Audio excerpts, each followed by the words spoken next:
YCP MLC మాజీ మంత్రి బొత్స సత్యనారాయణకు నిరసన సెగ తగిలింది. విజయవాడలోని రాజరాజేశ్వరిపేటలో వరద బాధితులను బొత్స పరామర్శించారు. ఈ సందర్భంగా వరద బాధితులు ఆయనను నిలదీశారు. తమ ప్రాంతంలో ఇళ్లు మునిగిన 5 రోజుల తర్వాత ఎందుకొచ్చారని బొత్సను బాధితులు నిలదీశారు. ప్రభుత్వం అందిస్తున్న సాయం తమకు అందకుండా అడ్డుపడుతున్నారంటూ ఆగ్రహం వ్యక్తం చేశారు.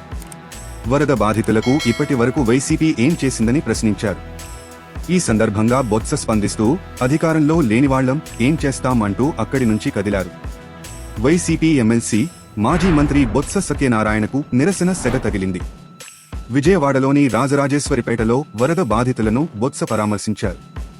ఈ సందర్భంగా వరద బాధితులు ఆయనను నిలదీశారు. తమ ప్రాంతంలో ఇళ్లు మునిగిన 5 రోజుల తర్వాత ఎందుకొచ్చారని బొత్సను బాధితులు నిలదీశారు. ప్రభుత్వం అందిస్తున్న సాయం తమకు అందకుండా అడ్డుపడుతున్నారంటూ ఆగ్రహం వ్యక్తం చేశారు.